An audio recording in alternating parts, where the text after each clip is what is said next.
Un nuevo Reconectándonos, hoy ya 28 de mayo, despidiendo el mes de mayo, entrada de Júpiter ya en Géminis, así que vamos a tener muchísima información y como datito, Júpiter exagera.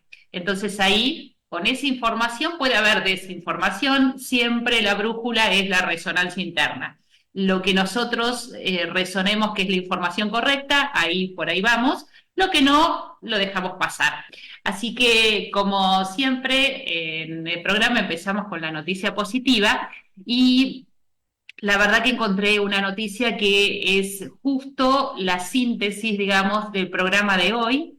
Y antes de empezar, para no olvidarme, te quiero mandar un beso gigante, Mario Bedoya, que me mandaste una foto del Cerro El Capiro, hermosísimo en el programa anterior, y me llegó más tarde. Gracias, Mario, un beso a Maya también. Y hermoso lugar de Colombia. No lo conocía, así que muchísimas gracias. Bueno, les cuento. Nació con parálisis cerebral, se recibió de contador y se convirtió en profesor para educar por la inclusión. Luciano Palazzi tiene 35 años y vive con su esposa Luisina en Argentina. Prefirió dar la entrevista a través de una videollamada y no de manera escrita, lo cual para él hubiese sido más sencillo. Me cuesta hablar, claro, pero pongo mi máximo esfuerzo en hablar. Es la mejor manera de avanzar, remarcó. Me gusta reírme de mi discapacidad. Siempre digo que lo que pasó fue que me dejaron un rato más en el horno. Tenía que nacer a los 14 años y me sacaron a las 21. No hay otra explicación, dijo Luciano antes de atender su primer llamada en su estudio contable. Palazzi creció junto a su mamá Adriana, su papá Carlos y sus dos hermanos en una pequeña localidad cordobesa. Estaba cerca del centro de sur de la provincia. Desde allí tenía que viajar 3 veces por semana unos 180 kilómetros para someterse a un programa de rehabilitación. La parálisis cerebral, producto de una mala praxis médica durante el parto, dificultó su habla y limitó su movilidad, situación que lo tuvo 5 años sin gatear ni caminar. Mi papá es carpintero y creó un soporte de madera para que yo pudiese estar parado. Mi mamá tuvo un embarazo normal. Nada de esto debió pasar, pero los médicos se equivocaron y yo no lo juzgo, explicó. Él logró ir a la universidad gracias al esfuerzo de sus padres y ahí pudo materializar uno de sus primeros sueños, el de recibirse de contador. Yo valoro cada paso que doy, aunque sea chiquito. También pudo materializar el llevar a cabo otra de sus luchas a través de la docencia, que es educar y hablar sobre la discapacidad. Es profesor universitario en la misma institución donde se recibió y además de dar clases, da un seminario que se llama Detrás del Escritorio, donde cuenta cómo un joven con discapacidad pudo convertirse en profesor universitario. No me percibo como un ejemplo, porque los ejemplos son estáticos y los seres humanos somos dinámicos. A veces estamos muy arriba y otras muy abajo. Lo importante es detectar la fuerza con la que nos levantamos todos los días. A mis alumnos les vengo a enseñar contenidos, pero quiero que se lleven valores. Mi adolescencia fue lo más difícil de transitar, pero entendí que lo que existe son las limitaciones y no los límites. Mis padres fueron mis motores, que aún hoy no me dejan caer. Me doy cuenta que el esfuerzo es de todos. Luciano se despierta cada mañana a las 6 y regresa a las 20 horas a su casa. Camina 20 cuadras por día y este año ya empezó a estudiar abogacía, su segunda carrera universitaria. Y me quería quedar con conceptos súper importantes para mí de esta entrevista que le hicieron a Luciano Palazzi, que me los anoté porque vamos a ver que se ve en todo el tema de hoy, como les decía inicialmente. Es Luciano transformó su adversidad en oportunidad de desafiarse y además de ayudar a motivar a otros sobre el tema de la discapacidad, ¿no? O a otros, perdón, con discapacidad, sobre el tema que pueden seguir. No se considera un ejemplo, porque dice que los seres humanos somos dinámicos, altas y bajas. Dice que aprendió que no existen las limitaciones, ¿sí? Solo los límites. Quiere transmitir valores cuando transmite contenidos. Se desafía a dar entrevistas hablando, cuando es lo que más le cuesta. camina 50 cuadras por día, y algo que me pareció súper importante, fíjense que dice que no juzga a los médicos y su discapacidad fue mala praxis. Y dice, lo importante es detectar la fuerza con la que nos levantamos todos los días. Me pareció, les aseguro que un resumen de todo, entonces vamos a empezar a hablar ya del tema que nos ocupa hoy, que es la resiliencia, un concepto que en realidad empezó a utilizarse en ingeniería, sí, porque esto es a ver, ¿qué se dice de la resiliencia? Es la resistencia de los materiales, ¿sí? Se define como la capacidad de los materiales de aguantar una tensión, deformándose, doblándose, pero sin romperse, siendo capaces de recuperar su forma original.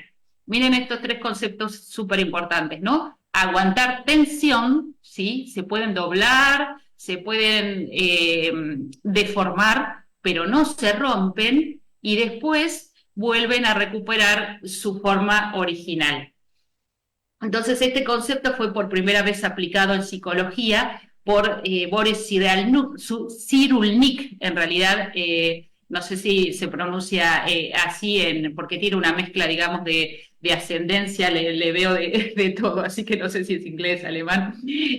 Bueno, y él definió el concepto de resiliencia como la capacidad humana, ¿sí?, de hacer frente a las adversidades de la vida, superarlas, salir de ello fortalecido e incluso transformado. O sea, sería un poquito más de la resistencia, que hablábamos de la parte de ingeniería, sino que no solo no nos rompemos y volvemos a recuperar nuestra forma, sino que hasta podemos salir fortalecidos y transformados, ¿no?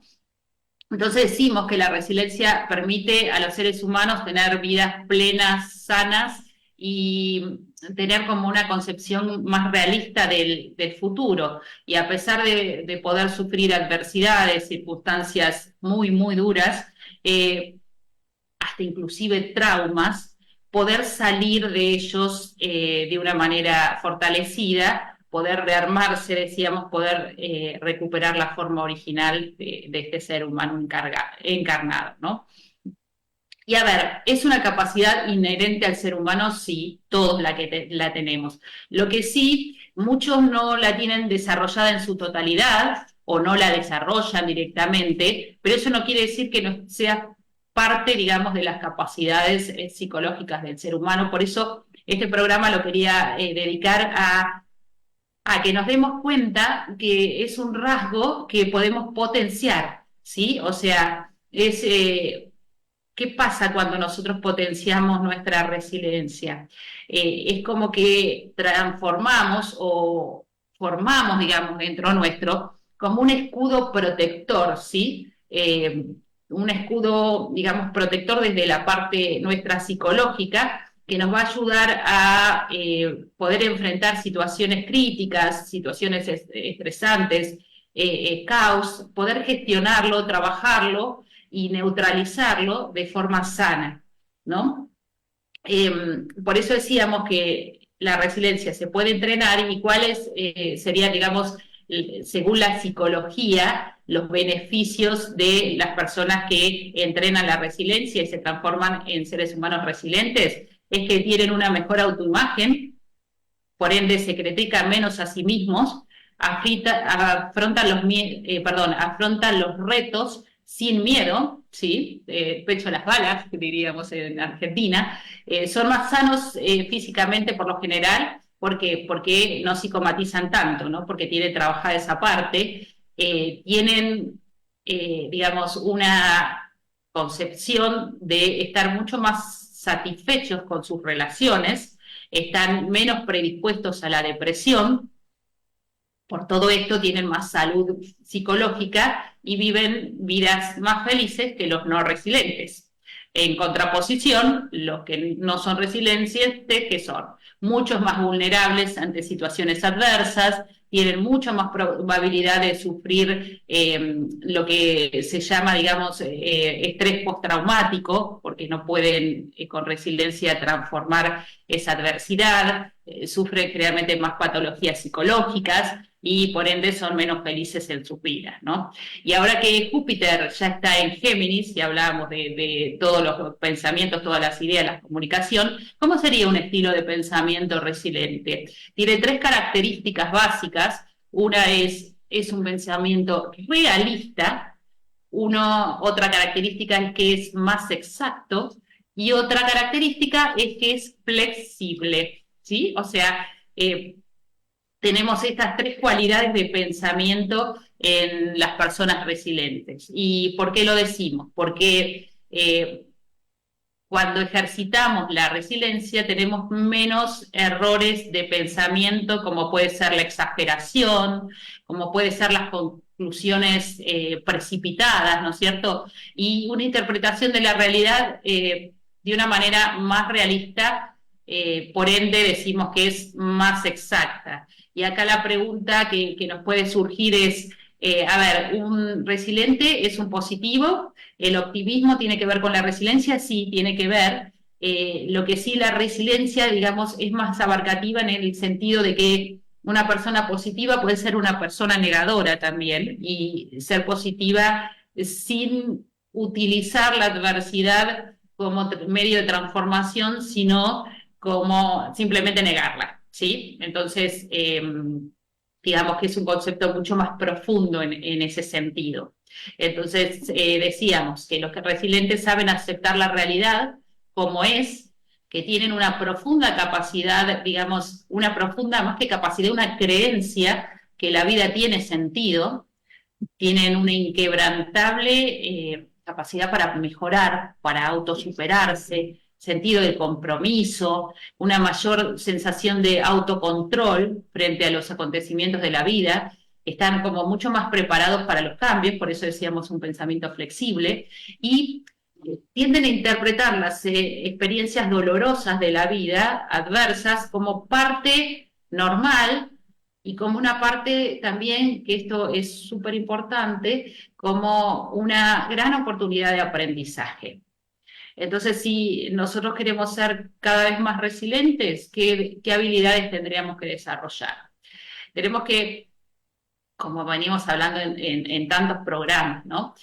Aprender a identificar las causas de los problemas de una manera precisa, como para evitar que se vuelvan a repetir, o aprender cada vez que se repiten, en esto que decimos mucho de la autoobservación, del autoconocimiento, de darnos cuenta cuando los problemas son proyecciones nuestras, que generalmente todo lo que vemos afuera es una proyección nuestra, ¿no? Otra habilidad es saber gestionar las emociones, que hemos hablado muchísimo, para poder quedar centrados, digamos, en situaciones de estrés. Eso es primordial. También, a ver, cómo aprender a controlar los impulsos, ¿no? En las situaciones de presión. No ser reactivos, sino proactivos, que también lo hemos hablado en otros programas, ¿no? Tener este optimismo realista que les decía yo, eh, de sí pensar que siempre las cosas pueden ir bien y tener una visión positiva del futuro. Eso es muy importante para la resiliencia. Considerarnos competentes, confiar en nuestras propias habilidades y capacidades, ser empáticos, ¿sí? Tener esa capacidad de conectarse con las emociones de los demás, conectarse correctamente con las emociones. Eso también hace que nosotros construyamos un lazo de, perdón, como una comunidad de lazos positivos, de lazos de confianza, de vínculos de confianza, que nos ayuden en momentos donde nosotros necesitemos, frente a alguna adversidad o un caos. Yo ahí lo que pensaba era en este Luciano, como también decía que su familia fue su gran motor, hoy también lo es su esposa, pero es importante, digamos, construir esta base de buenas relaciones sanas, ¿sí? Y también una habilidad es buscar siempre nuevas oportunidades, ¿no? Retos, desafíos, eso nos da más satisfacción en la vida. Y también, siempre decimos, y Uranito en Tauro, la capacidad de adaptación al cambio, ¿no? A ver, tenemos un mensajito, perdón que interrumpa. Ay, hola Mario, dice saludos a la familia Mantra, saludos Miriam, Mario. Gracias, Mario, por estar siempre. Bueno, entonces decíamos, ¿cómo trabajar y desarrollar la resiliencia, ¿no? Eh, Fundamental, y esto parece reiterativo, pero es básico, es trabajar en nosotros mismos para encontrar ese foco de control interno, ¿sí? O sea, ¿qué pasa? Cuando yo tengo el control dentro mío, y sabemos que la mayoría de las cosas uno puede decir no las podemos controlar, pero sí puedo saber que las respuestas y todo lo como va a ser mi manera de responder al mundo está dentro mío y no estoy controlado por las situaciones externas. Eso es lo que cambia con el foco, ¿no? Yo en este concepto me acuerdo mucho lo que se estudia, digamos, en temas de motivación, de grupos, de todo lo que es el tema empresarial, ¿no? De motivación empresarial. Stephen Covey hablaba de la zona de influencia y de la zona de preocupación, como dos círculos concéntricos, y decía dónde yo paso más la mayoría de mi tiempo. Por ejemplo, si yo estoy en mi zona de influencia, ¿cuál es la zona de influencia? Es aquellas cosas que yo puedo controlar, que yo puedo gestionar de mí mismo, ¿sí? Entonces yo me ocupo en mi zona de influencia. Ahora, si yo estoy en la zona de preocupación, que son aquellas cosas que no puedo controlar, si se van a pelear, digamos, internacionalmente, si van a mandar bombas, lo que sea, digamos, por hacer un ejemplo, digamos, que una preocupación que puede ser de todos hoy en día, esa es mi zona de preocupación. Yo ahí me preocupo. Si yo estoy la mayoría del tiempo, de mis 24 horas, en la zona de preocupación, vivo con estrés, cortisol, preocupado y no soy resiliente. Si estoy la mayoría de mi tiempo invertido en mi zona de influencia, donde sí me puedo ocupar de mí, de mis pensamientos, de mi gestión de las emociones, ahí me ocupo. De ahí la frase que dice de no preocuparse, sino ocuparse, ¿sí? O sea, tener esa capacidad de ocuparnos de las cosas que nos podemos ocupar y de las que no están en nuestra zona de control, y eso forma parte de la vida. Sí, sabemos que los pensamientos, o sea, las emociones generan pensamientos y los pensamientos dan forma a nuestra realidad. Pensamiento forma, entonces es muy importante, y hoy decíamos Júpiter en Géminis, es muy importante ese, digamos, control de los pensamientos, esa elección de los pensamientos, ¿no?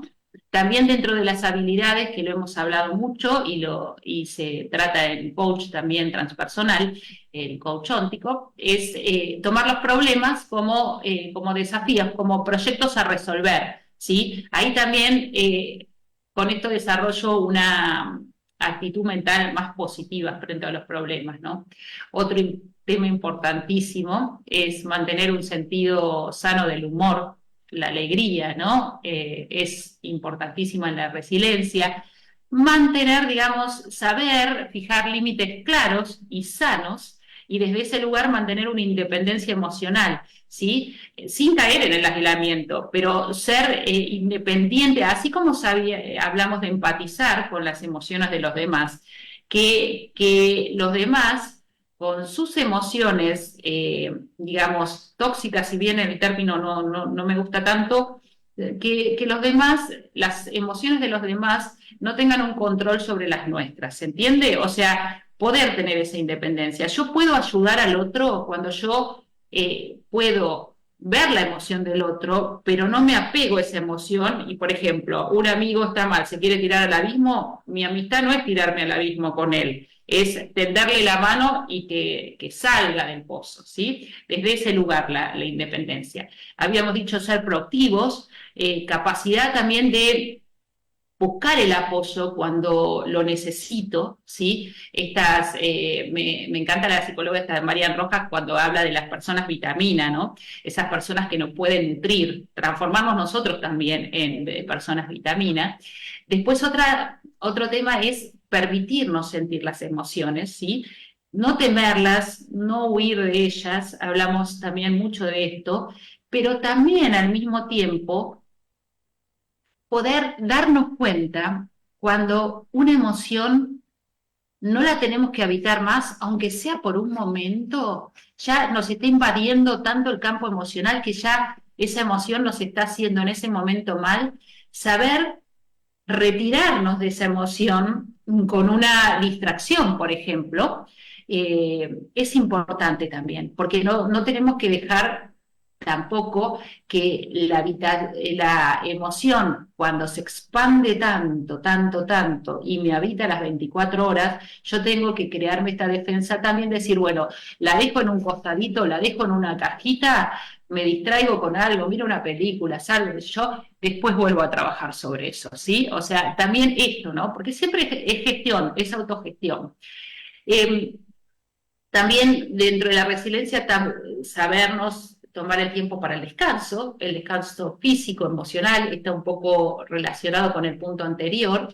Y como también dijimos, la confianza en nosotros mismos y en los demás. Una persona resiliente confía en él y en los demás, si no está todo el tiempo desconfiando y buscando problemas desde esa desconfianza, ¿no? O sea, esto como habilidades. Y me gusta traer, en este caso, a los estoicos, porque el estoicismo habló muchísimo de la resiliencia y, de hecho, entre sus grandes filósofos hay gente que pasó cosas muy duras, como Epícteto, que fue 30 años esclavo, ¿no? Fue hijo de esclavos, después lo compraron un dueño, digamos, que lo maltrataba. Bueno, fue muy resiliente en su vida. Es más, ellos hablaban, los estoicos, hablaban de la resiliencia como la resistencia, ¿no? Y ahí de vuelta hablamos del concepto del origen de la palabra en ingeniería, ¿no? Esa capacidad de resistencia.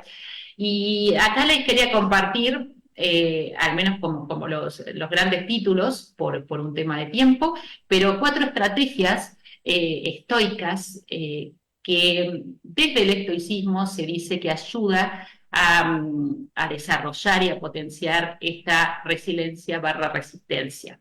Una es también lo que veníamos hablando de Stephen Covey y lo que veníamos hablando desde la psicología, es enfócate solo en lo que puedes controlar. Eso ya lo decían los estoicos, pensemos en eso, ¿no? En definitiva, solo pongo mi foco de atención en lo que puedo controlar y desde ahí trabajo en ello, ¿sí? Y desde ese lugar es claramente identificar qué cosas dependen de mí y qué cosas no dependen de mí. En psicología se dice dicotomía de control, ¿sí? Esto de saber qué cosas que puedo controlar y no controlar. Entonces yo me dedico a las que puedo controlar. Eh, Le decíamos a esta zona de influencia. Otro pensamiento estoico que decían que había que practicar deportes de resistencia, ¿no? De alta exigencia. ¿Y por qué decían esto? Porque comprobaban que cuando el deporte es de alta exigencia, digamos de alta resistencia física, uno a veces en las competencias muy exigidas, supongamos en una maratón, hay un momento, el que corrió lo sabe, que la mente piensa que ya no da más, ya no da más, se va a caer, pero de repente surge una fuerza interna que el cuerpo sigue y se llega a la meta. Entonces ahí me hace acordar a lo que decía Luciano de la buena noticia, no, las limitaciones no existen, sino los límites que nos ponemos. Los estoicos también decían, centrate en el proceso, ¿sí? Y veían la vida como un proceso de aprendizaje, y lo importante no era tanto el objetivo final al donde llegar, sino el camino para llegar a ese objetivo. Y por último, porque me dicen que se acaba el tiempo, otro concepto y primordial es amar absolutamente todo lo que te ocurra. Y esto, si lo aplicamos en la diaria, siempre decimos, tiene que ver con la aceptación, tiene que ver con encontrarle sentido mucho más profundo a todo lo que nos sucede. Entonces, desde este lugar, nuestra fuerza no solo es del pensamiento, no solo es de, digamos, todo lo que yo puedo construir en mi mundo mental, sino es esa fuerza vital del ser que somos, de ese ser conectado con el cielo, ese ser que es un ser humano encarnado en la tierra, pero tiene una fuerza sobrenatural, justamente, que es la que está dentro nuestro, que es también la base de toda resiliencia. Y para terminar, les leo rápido un poema de Camus que para mí resume todo lo que hablamos y siempre me encanta, es para colgar rápido, rápido. En medio del odio me pareció que había dentro de mí un amor invencible. En el medio de las lágrimas me pareció que había dentro de mí una sonrisa invencible. En el medio del caos me pareció que había dentro de mí una calma invencible. Me di cuenta a pesar de todo que en medio del invierno había dentro de mí un verano invencible. Y eso me hace feliz, porque no importa lo duro que el mundo empuje en mi contra, dentro de mí hay algo mejor empujando de vuelta. Gracias por estar, que tengan una bendecida semana, un beso grande, nos vemos el próximo Reconectándonos. Chau, chau.